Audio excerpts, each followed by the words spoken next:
जब सरहद पर युद्ध चल रहा हो और मिसाइलें दागी जा रही हो, तब अगर अचानक जंग में घायल हुए सैनिकों के आंकड़े गायब होने लगे तो आप क्या सोचेंगे? क्या ये कोई तकनीकी खराबी है या फिर युद्ध की असली और कड़वी सच्चाई को छिपाने की सोची समझी कोशिश? अमेरिका और ईरान के बीच चल रहे तनाव के बीच पेंटागन यानी अमेरिकी रक्षा मंत्रालय के एक नए और हैरान करने वाले डेटा ने पूरी दुनिया को चौंका दिया है। अचानक से अमेरिकी सैनिकों की मौतों और उनके घायल होने के आंकड़ों में एक बड़ा उछाल देखा गया है। आखिर पेंटागन के इस नए रिकॉर्ड के पीछे का सच क्या है और क्यों इस डेटा ने अमेरिकी राजनीति से लेकर आम जनता के बीच भूचाल ला दिया है? आइए इस पूरी कहानी को परत दर परत समझते हैं। खबर यह है कि CNN की एक हालिया रिपोर्ट के मुताबिक पेंटागन ने अपने डिफेंस कैजुअलिटी एनालिसिस सिस्टम यानी कि DCAS को अपडेट किया है और जैसे ही ये डेटाबेस अपडेट हुआ वैसे ही एक अजीब बात सामने आई। डेटाबेस में अचानक 4 ऐसी मौतों को दोबारा जोड़ दिया गया जिन्हें पहले ही दर्ज नहीं किया गया था। इतना ही नहीं, 140 से ज्यादा घायल सैनिकों के नाम भी अचानक इस सरकारी डेटाबेस में शामिल कर दिए गए। अब आपके मन में सवाल उठ रहा होगा कि क्या 600 से ज्यादा सैनिक मारे गए?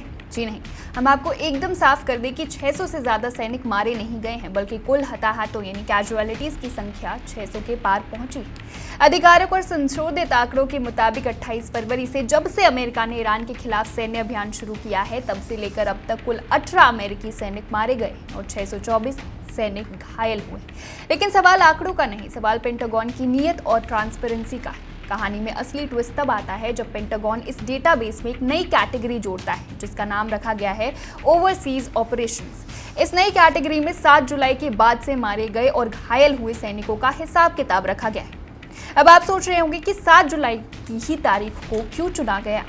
दरअसल CNN के अनुसार 7 जुलाई वही तारीख है जब अमेरिकी राष्ट्रपति डोनाल्ड ट्रंप ने संसद यानी कांग्रेस को वॉर पावर्स नोटिफिकेशन भेजा था। ट्रंप प्रशासन का कहना है कि ईरान के साथ जो सीज फायर हुआ था वो खत्म हो चुका है और 7 जुलाई से शुरू हुई ये लड़ाई संघर्ष के एक बिल्कुल नए चरण को दर्शाती है। लेकिन चौंकाने वाली बात यह है कि इस नई कैटेगरी में पेंटागन ने साफ साफ लिखा ही नहीं कि ये डेटा किस खास जंग का है। सैनिकों के व्यक्तिगत नाम और ब्यौरे इसमें जरूर दर्ज है, जैसे कि जॉर्डन में ईरानी हमले में मारे गए अमेरिका के 3 जवान और उत्तरी इराक में ईरानी ड्रोन को सुरक्षित तरीके से नष्ट करने के दौरान जान गंवाने वाला एक और अमेरिकी सैनिक।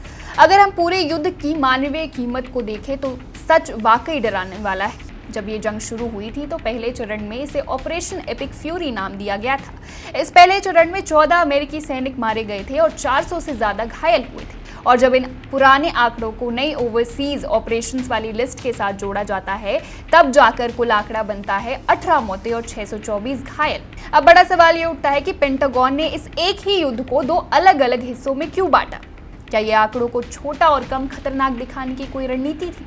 जब पत्रकारों ने और खुद अमेरिकी सांसदों ने पेंटागन से पूछा कि ईरानी हमलों के बीच आंकड़ों में ये रुकावट और कमी क्यों आई थी, तो आपको जानकर हैरानी होगी कि रविवार दोपहर तक पेंटागन की तरफ से इस पर कोई जवाब आया ही नहीं। अब ये मामला सिर्फ सैनिकों के आंकड़ों तक सीमित नहीं रह गया, ये कानूनी और राजनीतिक दंगल बन चुका है।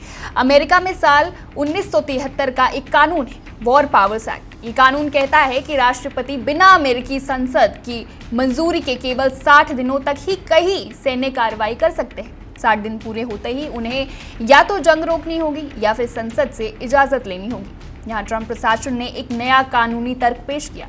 उनका कहना है कि बीच में जो युद्ध विराम हुआ उसने उस 60 दिन की समय सीमा की घड़ी को रोक दिया था और 7 जुलाई से जब दोबारा लड़ाई शुरू हुई तो वो 60 दिन का टाइमर रीसेट हो गया, यानी 0 से फिर से शुरू हो गया। लेकिन कई सांसद, चाहे वो डेमोक्रेट्स हो या फिर रिपब्लिकन, इस बात को मानने को तैयार ही नहीं। सीनेट की सशस्त्र सेवा समिति के 12 डेमोक्रेटिक सांसदों ने सीधे रक्षा मंत्री पीट हेग्सेट को चिट्ठी लिखकर इस फेरबदल पर जवाब मांगा है। वहीं रिपब्लिकन पार्टी के वरिष्ठ सीनेटर लिसा मुर्कोव्स्की ने चिंता जताई है कि अगर राष्ट्रपति ऐसे ही युद्ध विराम का बहाना बनाकर 60 दिन की घड़ी को रीसेट करते रहे तो अमेरिकी राष्ट्रपति बिना संसद की मंजूरी के सालों तक जंग लड़ता रहेगा। दूसरी तरफ अमेरिका के विदेश मंत्री मार्को रूबियो का तर्क ये है कि खुद वॉर पावर्स एक्ट ही गैर संवैधानिक। तो सवाल ये नहीं है कि फाइलों में कैटेगरीज कैसे बदली गई, सवाल ये है कि क्या जंग की कीमत को कागजी जोड़ घटाव से कम किया जा सकता है। 18 अमेरिकी जवानों की जान जा चुकी है, 600 से ज्यादा सैनिक जख्मी हैं और ईरान अमेरिका का ये संघर्ष थमने का नाम नहीं ले रहा है। एक तरफ ट्रांसपेरेंसी पर उठते सवाल है और दूसरी तरफ राष्ट्रपति के अधिकारों को लेकर संविधान की खींचातानी। लेकिन इस पूरे सियासी और सैन्य खेल के बीच सबसे बड़ा सवाल आज भी वही खड़ा है। क्या वॉर पावर्स एक्ट की इस कानूनी दांवपेच के सहारे अमेरिका एक ऐसी अनचाही और अनंत जंग की तरफ बढ़ रहा है जिसकी असल कीमत आखिरकार सरहद पर खड़े सैनिकों को ही चुकानी पड़ेगी? आप इस पूरे मुद्दे पर क्या सोचते हैं? क्या पेंटागन को हताहतों के आंकड़े इस तरह अलग अलग बांटने चाहिए थे? हमें कमेंट सेक्शन में अपनी राय जरूर बताएं। देश और दुनिया की तमाम बड़ी खबरों के लिए देखते रहिए one India Hindi. Subscribe to One India and never miss an update. Download the One India app now.